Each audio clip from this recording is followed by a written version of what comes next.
What is the Renaissance period?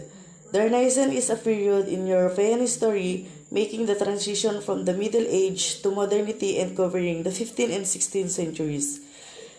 It is characterized by an effort to revive and surpass idea and achievements of classical antiquity. So, sinasabi dito that Renaissance period, where Renaissance mean rebirth of classical learning and wisdom in art, is making the Middle Age modernity from 15th to 16th century until today.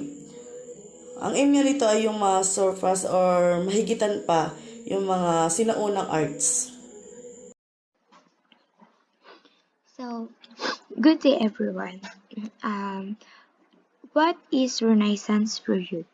Ano nga bang Renaissance period? So, ang Renaissance period daw is malaki ang impact sa ating world sa pamamagitan ng art and having new techniques for artists to use great paintings and by having art spread.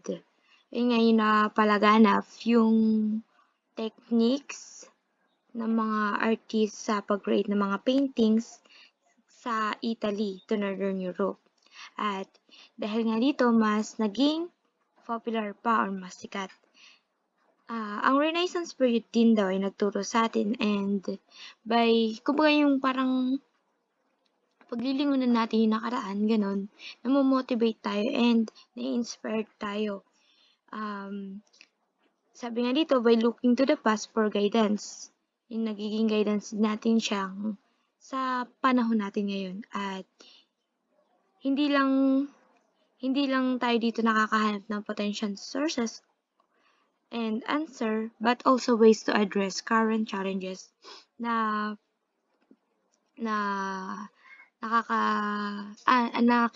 kinakaharap natin sa ngayon sa ating societies.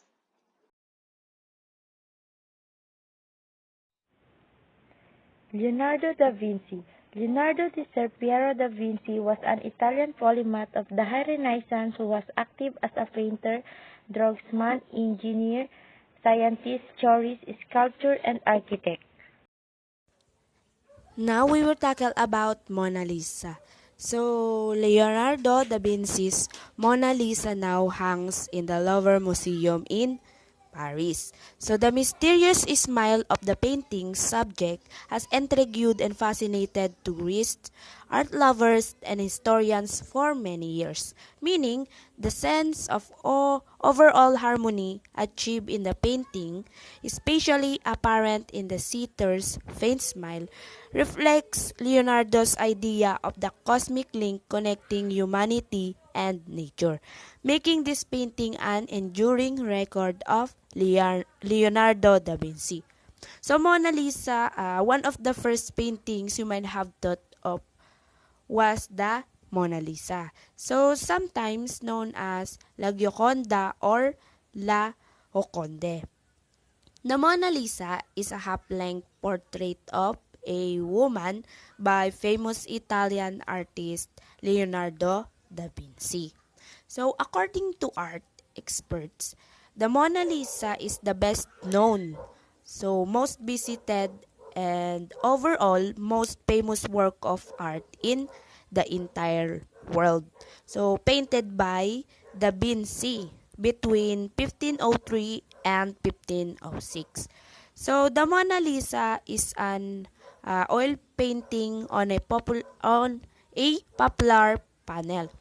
Mona Lisa is now the property of France. It is on permanent display in Paris at the Louvre Museum. So, the English title of Mona Lisa comes from the subject name, and the Italian word was Mona, a contraction of phrase Madonna. That means my lady. So, in the late 1950s, the Mona Lisa was the subject of several attempts at vandalism. So, the painting did suffer damage from these attacks.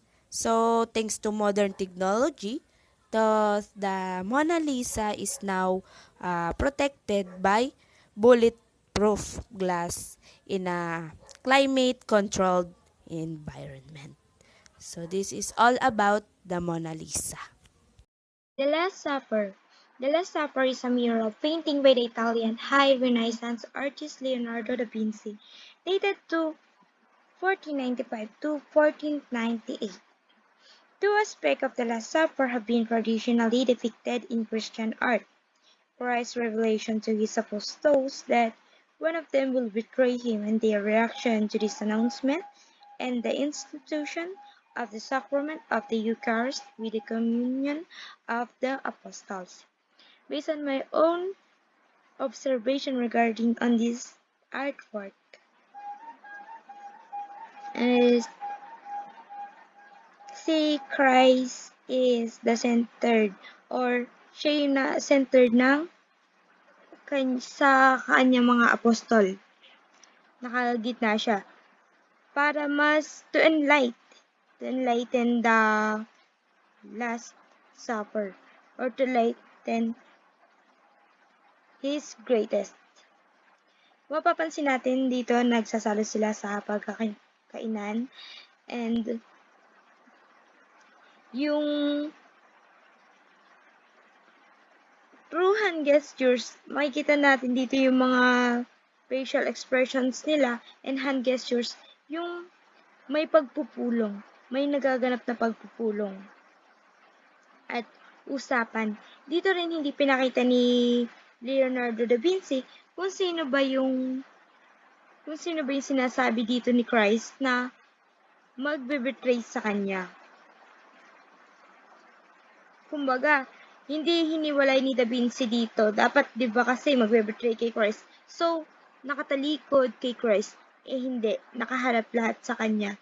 Though, itong naka-light blue is nakatalikod pero, naka-side na patalikod. Pero, hindi niya talaga totally pinakita na si ganito. Itong, kumbaga, nakahiwalay talaga. Ito kasi sila nagpupulong talaga.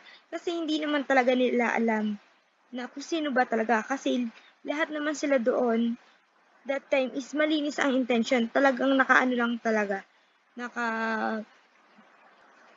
nakatadha ng mangyari, kumbaga yun. And mapapansin din natin sa mga cloth nila, yung mga kulay ng damit nila is super appropriate and mas nag-enlighten pa yung mga characters. Michelangelo di Lodovico Buonarroti Simoni, known as Michelangelo, was an Italian sculptor, painter, architect, and poet of the High Renaissance. Born in the Republic of Florence, his work was inspired by models from classical antiquity and had a lasting influence on Western art.